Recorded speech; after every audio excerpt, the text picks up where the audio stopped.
Hello, ನಮಸ್ಕಾರ ಎಲ್ಲರಿಗೂ. Pooja's kitchen ಡಿಲೈಟ್ಗೆ ಸ್ವಾಗತ. ನಾವಿವತ್ತು ಮನೆಯಲ್ಲೇ ತುಂಬ ಈಸಿಯಾಗಿ ಹಾಗೂ ಟೇಸ್ಟಿಯಾಗಿ ಪಲಾವ್ ಮಾಡೋದು ಹೇಗೆ ಅಂತ ನೋಡೋಣ ಬನ್ನಿ. ಮೊದಲಿಗೆ ಒಂದು ಕುಕ್ಕರಲ್ಲಿ 2-3 ಟೇಬಲ್ ಸ್ಪೂನ್ ಆಗುವಷ್ಟು ಎಣ್ಣೆ ತಗೋತಾ ಇದ್ದೀನಿ. ಅದನ್ನು ಸ್ವಲ್ಪ ಕಾಯೋದಕ್ಕೆ ಬಿಡ್ತಾ ಇದ್ದೀನಿ. ಕಾದ ನಂತರ 1-2 ಪಲಾವ್ ಎಲೆನ ಕಟ್ ಮಾಡಿ ಸೇರಿಸ್ಕೊತಾ ಇದ್ದೀನಿ. ನಂತರ ಇದಕ್ಕೆ 2-3 ಹಸಿರು ಮೆಣಸಿನ್ಕಾಯಿನ ಕಟ್ ಮಾಡಿರೋಂಥ ಹಸಿರು ಮೆಣಸಿನ್ಕಾಯಿ ಸೇರಿಸ್ಕೊತಾ ಇದ್ದೀನಿ. ನಂತರ 1 ಬೌಲಷ್ಟು ಈರುಳ್ಳಿನ ಸೇರಿಸ್ಕೊತಾ ಇದ್ದೀನಿ. ನಂತರ ಇದಕ್ಕೆ ಸ್ವಲ್ಪ ಕಸೂರಿ ಮೆಂತ್ಯನೂ ಕೂಡ ಸೇರಿಸ್ಕೊಂಡು ಚೆನ್ನಾಗಿ ಒಂದು 5 ನಿಮಿಷ ಫ್ರೈ ಮಾಡ್ಕೊತಾ ಇದ್ದೀನಿ ಎಣ್ಣೆಲೆ. ಇದೆಲ್ಲ ಫ್ರೈ ಮಾಡಿದ ಮೇಲೆ 1 ಬೌಲಷ್ಟು ಬೀನ್ಸ್ ಹಾಗೂ 1 ಬೌಲಷ್ಟು ಕ್ಯಾರೆಟ್ ಹಾಗೂ ನೆನೆಸಿಟ್ಕೊಂಡಿರೋ ಅಂಥ ಹಸಿರು ಬಟಾಣಿನ ಒಂದು ಅರ್ಧ ಕಪ್ಪಷ್ಟು ಸೇರಿಸ್ಕೊತಾ ಇದ್ದೀನಿ. ನಂತರ ಇದನ್ನೆಲ್ಲದನ್ನು ಚೆನ್ನಾಗಿ ಮಿಕ್ಸ್ ಮಾಡಿಕೊಂಡು ಒಂದು 5 ನಿಮಿಷ ಬೇಯೋದಕ್ಕೆ ಬಿಟ್ಟ ನಂತರ ಇದಕ್ಕೆ ನಾನು 1-1.5 ಸ್ಪೂನಷ್ಟು ಶುಂಠಿ ಬೆಳ್ಳುಳ್ಳಿ ಪೇಸ್ಟ್ನ ಸೇರಿಸ್ಕೊತಾ ಇದ್ದೀನಿ. ನಂತರ ಇದನ್ನೆಲ್ಲ ಚೆನ್ನಾಗಿ ಮಿಕ್ಸ್ ಮಾಡ್ಕೊಂಡಾದಮೇಲೆ ನಾನು 1 ಟೀ ಸ್ಪೂನಷ್ಟು ಉಪ್ಪನ್ನ ಇಲ್ಲಿ ಸೇರಿಸ್ಕೊತಾ ಇದ್ದೀನಿ. 1 ಟೀ ಸ್ಪೂನಷ್ಟು ಉಪ್ಪು ಸೇರಿಸ್ಕೊಂಡು ಒಂದು 10 ನಿಮಿಷ ಇದನ್ನು ಚೆನ್ನಾಗಿ ಬೇಯೋಕ್ಕೆ ಬಿಡ್ತಾ ಇದ್ದೀನಿ. ತರಕಾರಿ ಎಲ್ಲ ಬೇಯೋ ಟೈಮಲ್ಲಿ ನಾವು ಒಂದು ಮಸಾಲೆ ರೆಡಿ ಮಾಡ್ಕೊಳ್ಳೋಣ. ಮಸಾಲೆಗೆ 10 ಕಾಳುಮೆಣಸು, 4 ಲವಂಗ,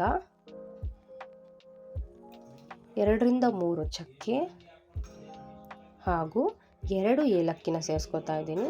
ಹಾಗೂ ಅರ್ಧ ಕಪ್ ಆಗೋಷ್ಟು ಕಾಯಿ ತುರಿ ಮತ್ತು 1 ಹಿಡಿಯಷ್ಟು ಕೊತ್ತಂಬರಿ ಮತ್ತು ಪುದೀನ ಕೂಡ ಸೇರಿಸ್ಕೊತಾ ಇದ್ದೀನಿ.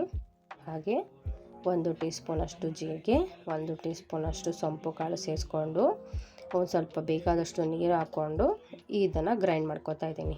ಇವಾಗ ಮಸಾಲೆ ರೆಡಿ ಆಗಿದೆ. ಈ ಮಸಾಲೆನ ಬೇಯಿಸ್ಕೊಂಡಿರೋ ಅಂಥ ತರಕಾರಿಗೆ ಸೇರಿಸಿ ಚೆನ್ನಾಗಿ ಮಿಕ್ಸ್ ಮಾಡ್ಕೊತಾ ಇದ್ದೀನಿ. ಈ ಟೈಮಲ್ಲಿ ಚೆನ್ನಾಗಿ ಮಿಕ್ಸ್ ಮಾಡ್ಕೊಳ್ಳೋದ್ರಿಂದ ತರಕಾರಿಗೆ ಮಸಾಲೆ ಚೆನ್ನಾಗಿ ಹಿಡಿದಿಟ್ಕೊಳ್ಳುತ್ತೆ.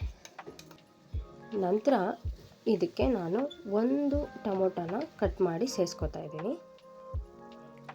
ಈ ಟೊಮೊಟೊ ಸೇರಿಸಿದ ಮೇಲೂ ಒಂದು 5 ನಿಮಿಷ ಚೆನ್ನಾಗಿ ಬೇಯಿಸೋಣ. ಯಾಕಂದರೆ ತರಕಾರಿ ಮತ್ತು ಮಸಾಲೆ ಸ್ಮೆಲ್ಲೆಲ್ಲ ಹೋಗಬೇಕು. ಅದಾದಮೇಲೆ 4 ಗ್ಲಾಸಷ್ಟು ನೀರು ಹಾಕೋತಾ ಇದ್ದೀನಿ. ಈ ಗ್ಲಾಸಲ್ಲಿ ನಾನು 2 ಗ್ಲಾಸಷ್ಟು ಅಕ್ಕಿನ ನೆನೆಸಿಟ್ಕೊಂಡಿದ್ದೀನಿ. ಸೊ ಅದಕ್ಕೆ 4 ಗ್ಲಾಸ್ ನೀರು ಹಾಕ್ಕೊಂಡಿದ್ದೆ. ಆಮೇಲೆ ಇಫ್ ರಿಕ್ವೈರ್ಡ್ ಸ್ವಲ್ಪ ಸಾಲ್ಟ್ ಹಾಕಿ ನೀರನ್ನ ಕುದಿಯೋದಕ್ಕೆ ಬಿಡಿ. ನೀರು ಕುದ್ದಾದ್ಮೇಲೆ ಅಕ್ಕಿನ ಸೇರಿಸ್ಕೊಳ್ಳಿ. ಅಕ್ಕಿ ಸೇರಿಸ್ಕೊಂಡ ನಂತರ ಸ್ವಲ್ಪ ನಿಂಬೆ ರಸನೂ ಸೇರಿಸ್ಕೊಳ್ಳಿ. ನಿಂಬೆ ರಸ ಸೇರಿಸಿದ ಮೇಲೆ ಇದನ್ನೆಲ್ಲದನ್ನು ಚೆನ್ನಾಗಿ ಮಿಕ್ಸ್ ಮಾಡಿ ಇದನ್ನು ಒಂದು ಕುದಿ ಬಂದಮೇಲೆ ಕುಕ್ಕರ್ನ ಲಿಡ್ ಕ್ಲೋಸ್ ಮಾಡಿ. ಕುಕ್ಕರ್ ಲಿಡ್ ಕ್ಲೋಸ್ ಮಾಡಿ ಆದಮೇಲೆ 1 ವಿಷಿಲ್ ಬರೋ ತನಕ ಬಿಟ್ಬಿಟ್ಟು ನಂತರ ಗಾಳಿ ಎಲ್ಲ ಹೋದ್ಮೇಲೆ ಇದನ್ನು ಓಪನ್ ಮಾಡಿ. ನೋಡಿ, ಇವಾಗ ಪಲಾವ್ ತುಂಬಾ ಟೇಸ್ಟಿಯಾಗಿ ಬಂದಿದೆ. ನೀವೇ ನೋಡ್ಬೋದು ಎಷ್ಟು ಉದುರುದ್ರಾಗಿ ಬಂದಿದೆ ಅಂತ. ಉದುರುದ್ರಾಗಿ ತುಂಬ ಟೇಸ್ಟಿಯಾಗಿ ಬಂದಿತ್ತು.